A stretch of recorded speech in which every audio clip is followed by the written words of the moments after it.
Hello and welcome to The Big Show. It's Alex Belfield talking to the big stars, and one of my favourite loose women is Denise Welsh. How are you? I'm fine, but you say that to all the girls. Well, I do really, to be honest with you. But you're I know you do. I'll tell you why you're one of my favourite. I love having Colleen on, and Jane's one of my favourite people ever. Yeah, but and mine. You are just honest and real and raw, and that's your best friend and your worst enemy, isn't it? I think it is. You know, for those people who sort of admire my honesty, you're obviously going to get people who knock you and think that it's a little bit too much. But, you know, you can't please all the people all the time, can you, Alex? Were you born mouthy? Yes, I was, I think. It's not like I set out to do this kind of, I'm going to be honest, I'm going to be honest, I'm going to give it all. It's just that when I'm on Loose Women, I just sort of forget that I'm on the television. And then I go, and I don't think I've said anything sort of like revealing or controversial particularly till I go to my dressing room and my mobile's going beep, beep, beep, beep, beep, beep, beep, beep, beep, beep, with all the texts from irate family members and friends, you know. So I do sort of have to hold back a bit, but obviously, you know, I knew that when I was doing the book, that if I was going to do it at all, that I would probably be a bit more candid than maybe some people would be. I spoke to Colleen last year when she brought out her book, and then I spoke to her about 6 weeks later, because in between, people read the book, and she was almost surprised that people picked out the worst bits, and then her family kicked off. Did you learn from that and show your family it before it was published? Oh, yes, I did. I mean, obviously, you know, because it's not like I went, oh, by the way, if you pop into the local bookshop, you'll see a revealing autobiography that I just wrote.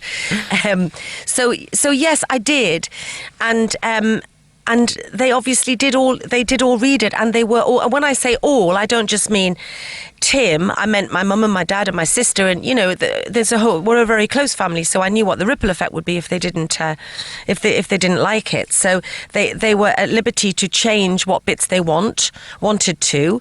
The thing is about, because we went for serialization, and although you kind of know that they're going to put what's in the book, you sort of are a little bit unprepared for the impact of that, I have to say. It's just a bit sort of startling to see it in the tabloid press. And obviously, because that is the nature of the tabloids, and I understand what their job is, they are going to pick out the more controversial and salacious aspects of the book. Whereas when you do read it, it hopefully gives a sort of a more rounded view, and you know there is I hate that word journey, because it's just become like a reality TV word, which I hate. But there is a journey from beginning to end, which includes these dark episodes, but also hopefully people see that it includes some nice episodes and some funny ones too. Let's talk about you as a child. You were born in Whitley Bay. Were you different? Were you odd? Was show business beckoning to you? No, you know, I wasn't different, and I wasn't particularly ambitious, and I didn't show any show business leanings, as it were. I mean, I was sort of maybe a little bit ahead of my time. I mean, my mum always says that when I was about 9, which I guess around the age that my youngest son is now, and you know, it was sort of early evening or whatever, and her friends would come round for a girls' night, I genuinely could not understand why they would possibly want me to go to bed. Do you know what I mean? It was like, what do you mean you don't want me to contribute to this evening? So I think there's always been a little bit of centre of attentionness going on. But I didn't really think about going into the acting industry until I was much, much older. I mean, in the book I talk about one of my dad's best friends being Ian Lefrene, who was the very successful writer of The Likely Lads, and ironically Arvida's Aim Pet, of course, which starred my husband. So although there were people like Rodney Bewes who came to stay for a while when they were doing The Likely Lads, we didn't really come from a show business family. And as I say, it wasn't until I was in my teens, that, encouraged by my dad, that I sort of went into the business. So, and I was quite conformist as a child. I wasn't rebellious. I didn't even rebel as a teenager.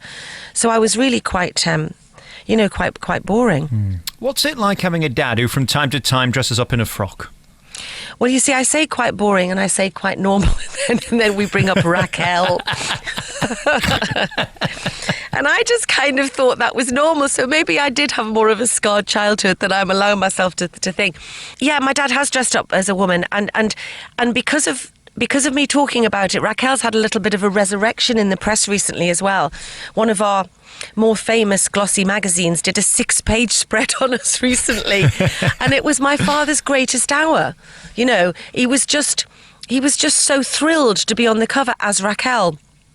And basically it started where he was a very young, pretty man, as opposed to a big, handsome, strapping hunk. And they had me rather young. And when they were in their early 20s, they went to a fancy dress. Mum is a sort of dressed as a man and Dad as a woman.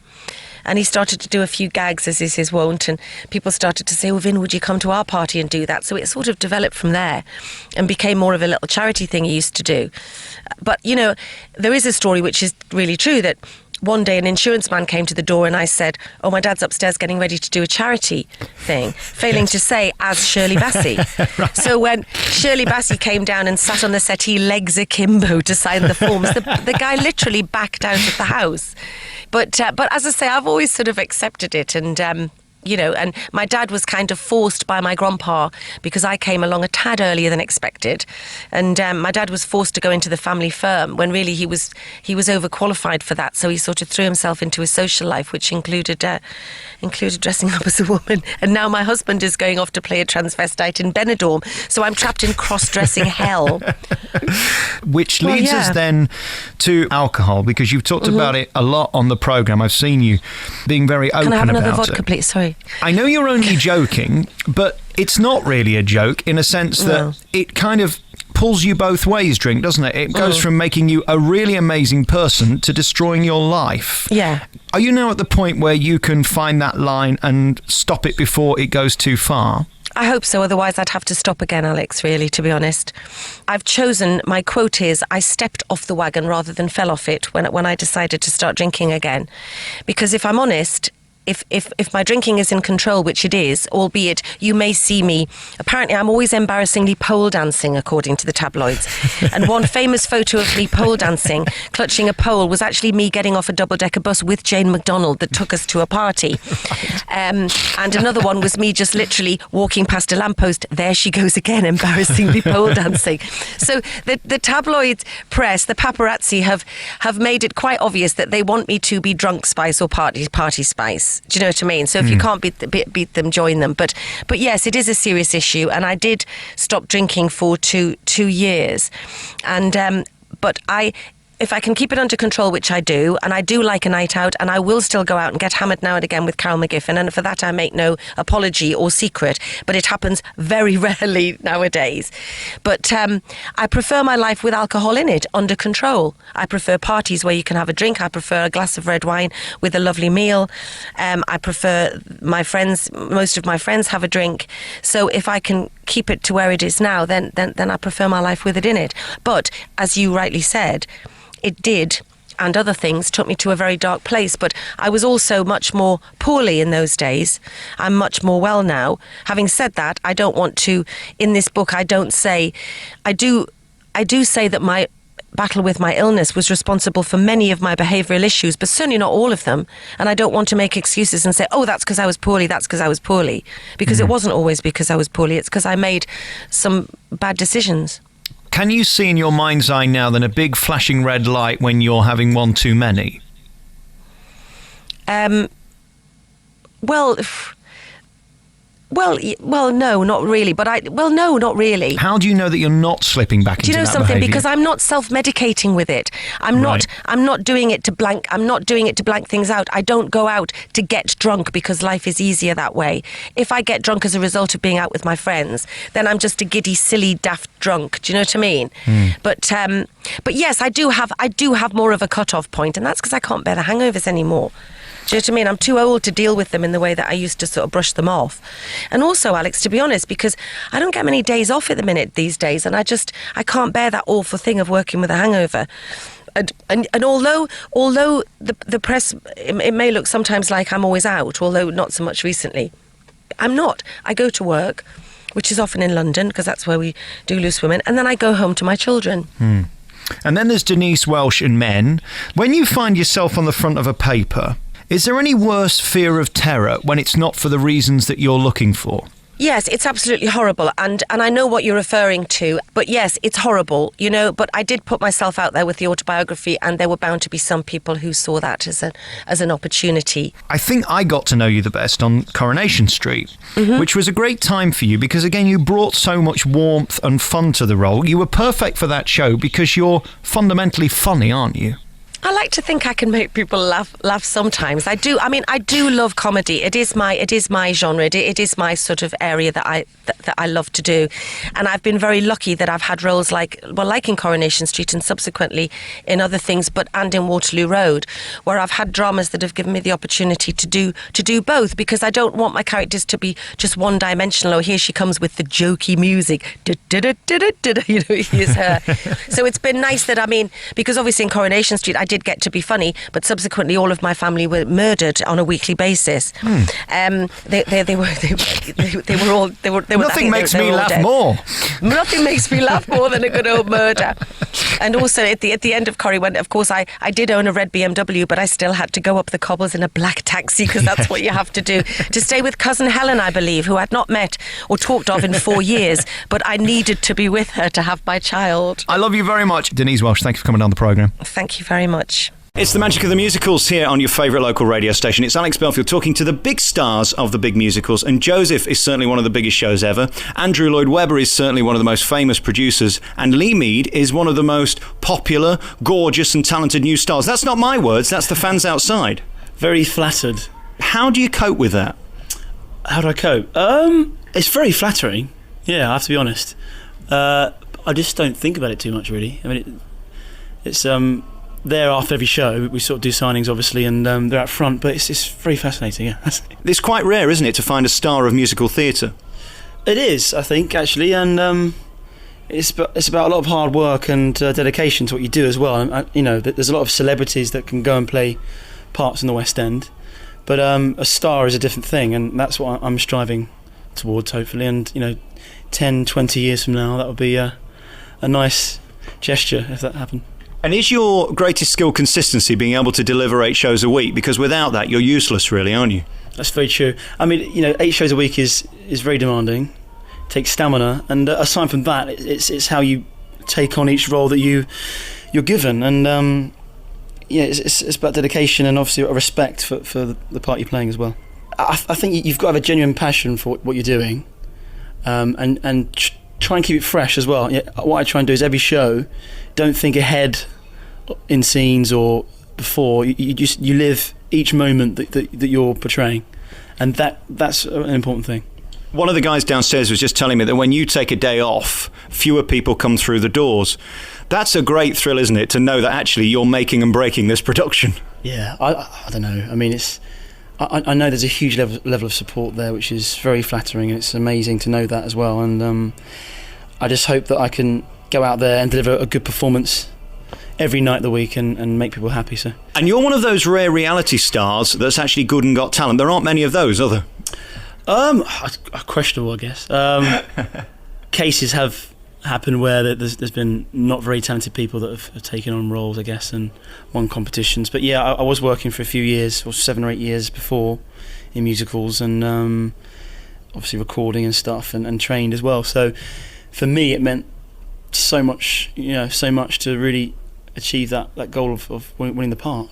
And of course, we're talking about the BBC One show, Any Dream Will Do, which has really changed the format of these singing shows. It's not about embarrassing people and finding the rubbish people to make fun of. It's about finding people who are actually really, really good, and not really, really good, but brilliant and able to perform live 8 times a week. That's quite a different skill, isn't it?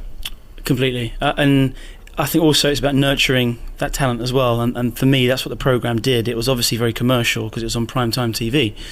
But with the calibre of panel and coaches and everything else, it was their job to find that final 12 from over 10,000 guys for the programme and bring them to a level where they can perform, 8 shows a week, whoever the winner was going to be. And you're never going to be able to answer this question, but what is it about you that made you win? Why do you think the public warmed to you more than everyone else? Have you managed to put your finger on that yet? I don't know. I still wake up sometimes and try and work out why. I think there was a genuine passion for wanting to play the part. I think that counts for a lot. I felt ready at this point in my life and my career. the age that I was at and the experience I've had, and it was just pure determination as well. And maybe in some way that helped really, and obviously your personality counts for a lot as well. And that was the scary thing, that you're being judged on your talent, but also on TV, people are judging your personality as well. So that comes into account. And the pressure of doing live TV on a Saturday night, for someone who's not used to that kind of pressure, to hit those notes, what went through your mind on the average song that you were singing?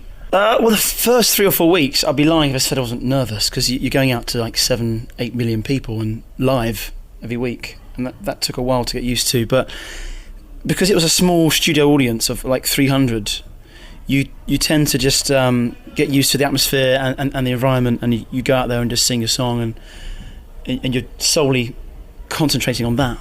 And do you just think there's a camera there, not 7 million people? Do you forget the fact that it's anything other than that studio audience? That's what I tried to do, yeah. I just looked down the barrel and, perform. But obviously we knew that there's a lot of people watching, but I tried not to think too much about how many. How is it for you seeing your name on the billboards when you come down the Strand here in the West End? Has that always been your dream? Yeah, I think it's been anyone's dream, really, if being honest. Yeah, it's a great feeling to have your name outside the front of a theatre, but it's a wonderful feeling. But I guess it's not that drives me completely. I think, as I said before, it was always the role that I wanted to play. But yes, it's great to walk past the Strand and see yourself outside. How are you feeling when you're doing those big numbers and we're all meant to be crying because you're meant to be emotional? Are you as into it as you appear to be, or would you be some quivering wreck by the end of the week? Completely. You have to be completely focused and into that moment, that specific moment where you're singing that song, or you're doing a duet, or you're acting a scene.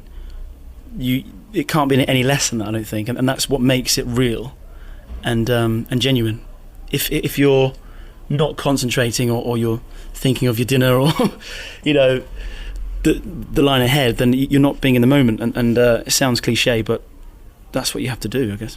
I don't think you're going to admit this, and I wouldn't blame you for saying it's not true, but you were way out in front very early on in the series. I think Jodie in this Oliver programme that they've just done was way out in front for most people. Have you either got it or you haven't in this business? It seems to me, watching that programme, some people can just do it and some people have to work really hard and can't do it. Yeah, it's a good question. I guess, if you've got a natural talent for something, that isn't always enough as well. I mean, you can have a certain gift, but it's also nurturing that as well, and that's what I've been doing for years. And it's not a case of walking out and just performing, and that's why I was saying that I felt ready at that point in time for the show. But I guess certain people do have that charisma or X factor or whatever you like to call it, but you need that extra hard work that comes with it as well, because you're nothing without that. Very finally, some quick questions. What's that Andrew Lloyd Webber like then? Andrew, he's a lovely man. Yeah, he's very, very, very down to earth, which is refreshing. And we had dinner last night actually. We saw him yesterday, and yeah, he's very passionate about his work and what he does, and that's the main thing that fascinated me. That somebody that's so successful and that's been going for so long, how they're still so hungry and so driven as well. He's thinking of the next thing and working on a new show, and and he's a strong believer in nurturing talent as well, and making sure that's kind of looked after. And what's it like for you meeting stars who know who you are? You're no longer the guy watching the TV and the stars; they're the stars knowing you. That's an odd feeling, isn't it? Very strange. Yeah, because I've done a few concerts now and interviews and TV things. I've met people like Michael Parkinson and Tom Jones and people like this, and it's. I can't remember exactly who, but there's been moments where they said, "Oh, hi Lee, how are you doing? How's the show going?" It's like it's very bizarre just to think that they know who you are now, but it's great. Yeah, it's a great feeling. And Graham Norton, what does he make of you now? Does he still come and see the show? Are you still in contact? I haven't seen Graham for a few months actually. Yeah, I mean, he's a massive fan of the show as well. That was it. I was doing a radio interview actually, and it was there the same day, and we saw each other then. But he's a very funny man, very funny guy. And Denise, do you see anything of her? I hope so. Since we're dating. Yeah. How's that going? I mean, we're so pleased for you, and I think that's the reaction you get outside. It's interesting, all the ladies there. People are genuinely happy that you're happy. That doesn't always happen in the media, does it? No, I think it's just important to live your life and look after your relationship. It's the same with any person, really, and we're very happy at the moment. So, And it's not easy, is it, when you're doing this gig and you don't get home till 10 o'clock, 10:30 at night, and then you're out 8 times a week and you're trying to be showbiz in between, and she's got obviously massive TV commitments. It's not easy. Yeah, well, we're both very busy, but I guess if you want to be with someone that much, which we both do, then you make it work. And, so far so good. So, And what's the chances of Denise Van Outen Mead? it's a long way off yet, so it's still early days. Well, I think we're all hoping. Wait and see. 2 showbiz people together in the West End, and what about working together? Is there any chance you could do a gig in the near future? I think in general we've got our separate careers, so I guess never say never. But she does a lot of presenting and her shows and things as well, so who knows. And as for you, you're the big star of this show. There's no reason why you'd leave. There's no reason why you'd want to leave. But there's got to be other gigs out there that you'd like to do. Is there anything that could compare to this? Because you are, after all, Joseph and the Star. Yeah, I've been talking to friends about this really, and I leave in January. It'll be an amazing year and a half, and I've always wanted to do an original musical. That's what I'm looking to do in the future one day, hopefully. It'd be nice to be involved with a new show. But I don't think I can top this, really. Yeah, it's kind of what has shot me to being known and give me that platform, and it's got a special place in my heart. So I guess the new challenge for me is going to be finding the right role and what I'm suited for as well. Congratulations on being you. You make it look so easy. Seeing you live and seeing you perform and hearing your voice is just so natural. It's like I said earlier, you've either got it or you ain't. Thank you very much. And I think that's the reason you won that leagues above anybody else, let's be honest. And congratulations on this show. And thank you for talking to me on a 2-show day. You didn't need this, did you? That's fine. Thanks a lot.